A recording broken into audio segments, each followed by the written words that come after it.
আজি হলিডে আৰু সেইকাৰণে মানে ৰাতিপুৱাৰে পৰা ব্যস্ত হৈ থাকোঁতেই গৈছে আৰু এতিয়া যোগাৰ কৰি আছোঁ ব্ৰেকফাষ্টত আজি লুচিয়ে বনাম লুচি ডিম চাহ এনেকৈ খাব লাগিব ভাজি বা বিশেষ একো আইটেম যোগাৰ নকৰোঁ কাৰণ ইয়াৰ পিছতে আকৌ মই দুপৰীয়াৰ কাৰণে ভাত যোগাৰ কৰিবই লাগিব আৰু ভাত খাই আমি দুয়োজন বেলেগ বেলেগ ঠাইলৈ ওলাই যাব লাগিব মানে আজি হাজবেণ্ডৰো বন্ধ মোৰো বন্ধ তো দুয়োজন প্ৰথমতে যাম বেলেগ বেলেগ কামত আৰু তাৰপিছতে আহি আকৌ চাগে ওলাই যাব লাগিব আজি কাম বহুত আছে আৰু এতিয়া মই ভইচ অভাৰে দি আছোঁ আপোনালোকক ৱেলকাম জনাম ফ্ৰণ্ট কেমেৰা দি গতিকে চাই থাকিব ভিডিঅ'টো আৰু মোৰ চাহো হৈ গৈছে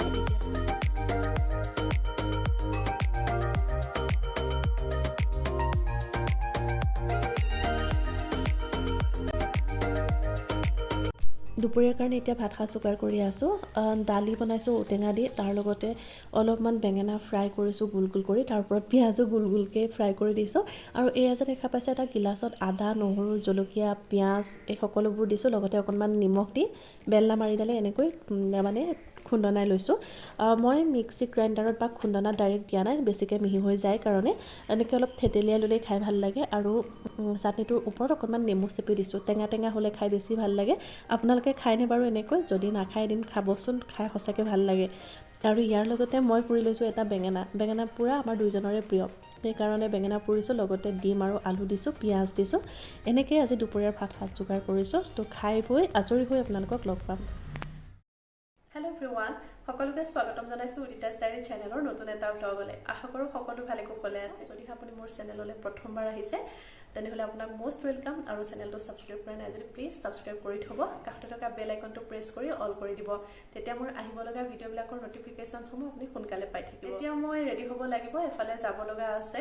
আজি বিশেষকৈ হলিডে গতিকে আমি হাজবেণ্ড ৱাইফ দুইজন ঘৰতে আছোঁ এতিয়া মই প্ৰথমতে যাম ফেঞ্চি বজাৰ আৰু এতিয়া দুইজন বেলেগ বেলেগকৈ যাব লাগিব মই অকলে যাম ফেঞ্চি বজাৰ আৰু হাজবেণ্ডো তেওঁৰ এটা কাম আছে বিশেষ কাম গতিকে তেওঁ যাব তেওঁৰ ঠাইত আৰু মই ফেঞ্চিৰ পৰা পুনৰ ঘৰলৈ আহিম আৰু হাজবেণ্ডো তেওঁৰ কামটো কৰি ঘৰলৈ আহিব তাৰপিছত আকৌ ওলাই যাম দুইজন শ্বেয়াৰ কৰি থাকিম বাৰু আজি দিনটো কেনেকৈ পাৰ কৰোঁ চাই থাকিব ভিডিঅ'টো মই পালোহি ফেঞ্চি বজাৰ আৰু ফেঞ্চি বজাৰলৈ যেতিয়াই নাহোঁ কিয় তেতিয়াই একেটা ভিৰেই পাওঁ সদায় ইমান বেছি ভিৰ থাকে আৰু বস্তুবোৰতে চাই মোক খুব ভাল লাগে জানেনে এই যে ফুটপাথৰ এনেকুৱা দোকানবোৰ থাকে ইয়াতে এই কুৰ্তাখিনি দেখাই আছোঁ যে দাম মাত্ৰ 200 টকা আৰু পিয়'ৰ কটনৰ হয় এই কুৰ্তিখিনি আৰু লগতে এইখিনি হ'ল পাটিয়ালা পেণ্ট 200 বা 150 টকা এনেকুৱা দি থাকে আৰু ফেঞ্চিলৈ আহিলে মই যে এই ফুচকাৱালাৰ পৰা ফুচকা নোখোৱাকৈ কেতিয়াও ঘূৰি নাযাওঁ তো এতিয়াও আহিছোঁ ফুচকা খাবলৈ আৰু ফুচকা খাই আকৌ যাম ইয়াৰে মানে এই গলিটোৰ ভিতৰলৈ ফুচকা খালোঁ আৰু এতিয়া আহিলোঁ এই গলিটোৰ ভিতৰেদি সোমাই তো চাই আছোঁ ইয়াৰিংছ এতিয়া আমি ইয়াৰিংছ চাই আছোঁ ইয়াৰিংছটা ইমান ধুনীয়া লাগিছে এইটো কিমান হয় 150 বহুত কমত আহিছে সবৰে 150 to 200 কৰি থৈছা 150 নেকি সেইখিনি এইবিলাক অঁ দিগদাৰ হৈ যাব মোবাইল চোবাইল লৈ আছে তাৰ ওপৰত অঁ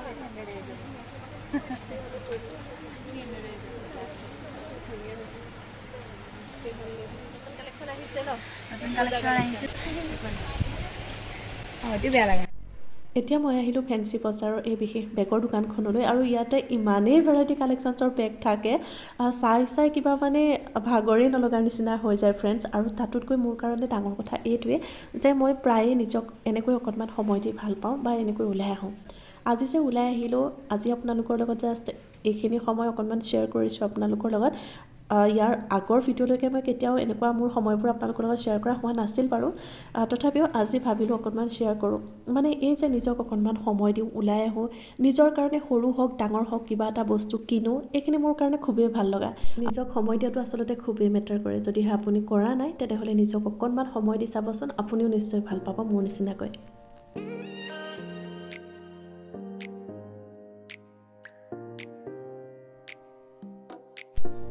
আবেলি আমি আকৌ দুইজন ওলাই গ'লোঁ অলপমান গ্ৰ'চাৰী আইটেমছ বজাৰ কৰিব লগা আছিল গতিকে এতিয়া বজাৰ কৰি আছোঁ গ্ৰ'চাৰিজ আৰু কাউণ্টাৰত আছোঁ এতিয়া পে'মেণ্ট কৰি আমি ওলাই অকণমান চাহ খালোঁ তাৰপিছতে হাজবেণ্ডে ক'লে কি বাটা শ্ব'ৰুমত সোমাই যাওঁ কিবা এটা কিনিব লগা আছে গতিকে তেওঁলে কিনাৰ লগতে আকৌ মোকো ক'লে এটা লৈ লোৱা বুলি আৰু মইতো পালোঁ গিফ্টবোৰ পালে এনেও ভালেই লাগে তাৰপিছতে অকণমান শাক পাচলি ল'লোঁ আৰু এতিয়া ডাইৰেক্ট ঘৰ আহি মই ৰৈ থকা নাই ফ্ৰেণ্ডছ প্ৰথমতে বোলো বস্তুখিনি চিজিল কৰি লওঁ নহ'লে আৰু অনা বস্তু অনাভাগেই থাকিব বহুত সময় পিছলৈকে আৰু এই আমি জোতা কিনিলোঁ লগতে মোক দিলে দুযোৰমান মোজাৰ এটা ছেট মানে আৰু তাৰপিছতে ফেঞ্চিৰ পৰা এইখিনি বস্তুৱে আনিছিলোঁ ফ্ৰেণ্ডছ কালি ভিডিঅ'টো মোৰ কমপ্লিট কৰা নহ'ল আকৌ সেই আগৰ নিচিনাই হৈ থাকিল কালি ভ্লগটো আৰম্ভ কৰোঁতে ভাবিছিলোঁ যে যেনে তেনে আজি ভ্লগটো মই কমপ্লিট কৰিব লাগিব কিন্তু মই কমপ্লিট কৰিব নোৱাৰিলোঁ কাৰণ ফেঞ্চিৰ পৰা অহাৰ পিছতে ইমানেই ব্যস্ত হৈ পৰিলোঁ কালিতো ভিডিঅ'টো আৰম্ভণিতে আপোনালোকক কৈছিলোঁৱে যে আজি কাম ধেৰ কৰিব লগা আছে তো কামখিনি বাৰু কালি কৰা হৈ গ'ল গোটেইখিনি কমপ্লিট হ'ল গতিকে কামত লাগি থাকোঁতে আৰু ভিডিঅ' কৰিবলৈ নহ'ল আজি আকৌ ফোনটো হাতত লৈছোঁ কেমেৰাটো লৈছোঁ এতিয়া অলপ আগতে মই অকণমান চাউল তিয়াইছিলোঁ তেলপিঠা বা ধূপ পিঠা বনাম বুলিয়ে চাউলখিনি তিয়ালোঁ ভাবিছিলোঁ সেইখিনি টুকি অলপ সময়ৰ পিছতে আৰু বনাব পৰা যাব কিন্তু হাজবেণ্ডে ক'লে আজি আকৌ লাঞ্চটো বাহিৰতে কৰি আহোঁ ব'লা বুলি গতিকে এতিয়া ৰেডি হ'ব লাগিব আৰু যিখিনি চাউল তিয়াই থৈছিলোঁ 1.5 ঘণ্টামান হৈছে তিওৱা সেই চাউলখিনি এতিয়া মই টুকি থৈ যাম মানে পানীটো যাবৰ কাৰণে আৰু লাঞ্চ কৰি আহিয়ে মই তেলপিঠা বা ধূপ পিঠা যিয়ে নকয় আৰু সেই পিঠাটো বনামহি গতিকে সেইটো শ্বেয়াৰ কৰিম বাৰু মই কেনেকৈ বনাওঁ চাই থাকিব ভিডিঅ'টো আগলৈ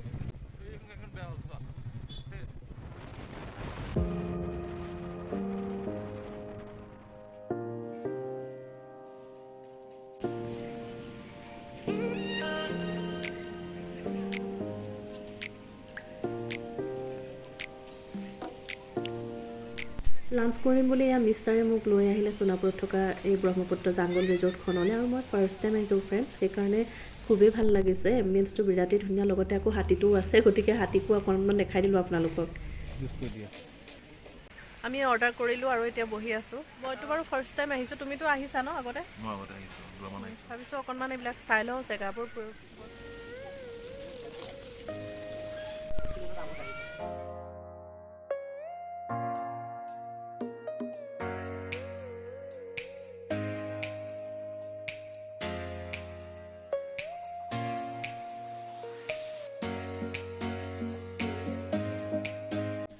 ফ্ৰেণ্ডছ ঘৰ আহি পাওঁতে 7টাই বাজিবৰ হ'ল সন্ধ্যা আৰু আহি পাই ৰৈ থকা নাই আৰু কামতে লাগি গৈছোঁ এতিয়া মই পিঠা বনাবলৈ যোগাৰ কৰোঁগৈ আপোনালোকক কৈছিলোঁৱে নহয় চাউল তিয়াইছিলোঁ বুলি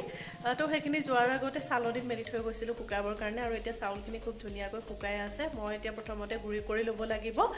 তাৰপিছতে আৰু পিঠা বনাম চ' গোটেই প্ৰচেছটো বাৰু দেখাম আপোনালোকৰ লগত শ্বেয়াৰ কৰিম মইনো কেনেকৈ ধূপ পিঠা বা তেল পিঠা বনাওঁ গতিকে ব'লক এতিয়া আমি প্ৰথমতে যোগাৰখিনি কৰোঁ আৰু তাৰপিছতে বনাব লাগিব 1/2 কেজি জোখৰ নৰ্মেল ভাত খোৱা চাউল ভালদৰে ধুই এনেকৈ তিয়াই ৰাখিছিলোঁ 1.5 ঘণ্টা সময়ৰ কাৰণে আৰু তাৰপিছতে লাঞ্চ কৰিবলৈ যোৱাৰ আগে আগে চালনীখনত এনেদৰে টুকি থৈ গৈছিলোঁ যাতে পানীখিনি ভালদৰে আদায় হৈ থাকে আৰু চাউলখিনি ইয়াৰ মোৰ শুকাই আছে এতিয়া মই গ্ৰাইণ্ড কৰি ল'বলৈ লৈছোঁ গ্ৰাইণ্ড কৰোঁতে গ্ৰাইণ্ডাৰটোত মই অলপমান চাউলহে দি লৈছোঁ কাৰণ বেছিকৈ চাউল দিলে অলপমান গুড়ি কৰোঁতে দিগদাৰ হয় আৰু চাউলখিনি খুন্দি হোৱাত এইদৰে চালি লৈছোঁ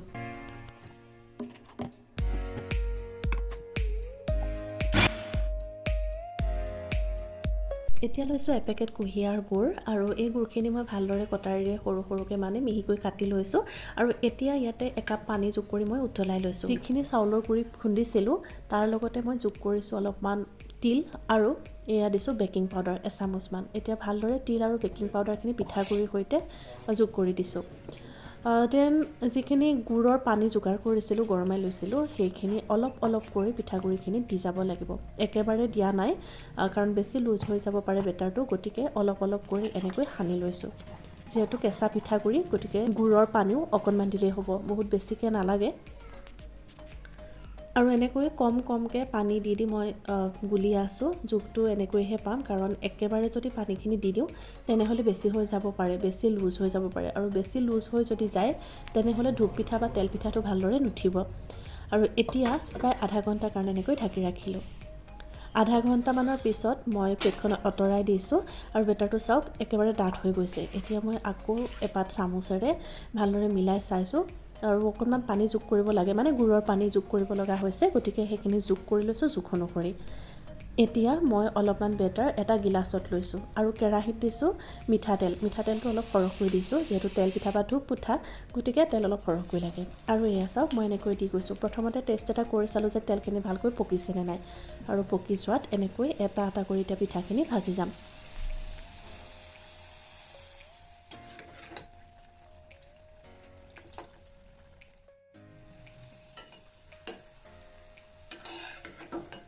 ফ্ৰেণ্ডছ ফাইনেলি মোৰ তেলপিঠাখিনি বনোৱা হ'ল আৰু পিঠাখিনি বনাই থাকোঁতে গেছটো মই চিমতে দি লৈছিলোঁ প্ৰথমতে যদি তেলখিনি ভালদৰে উতলাই লোৱা যায় তেনেহ'লে পিছলৈ ইমান একো দিগদাৰ নাথাকে আৰু মিঠাতেল ইউজ কৰিব লাগে আৰু ফ্ৰেণ্ডছ এইখিনিতে এটা কথাও শ্বেয়াৰ কৰিবলৈ বিচাৰিছোঁ মই ভাবিছিলোঁ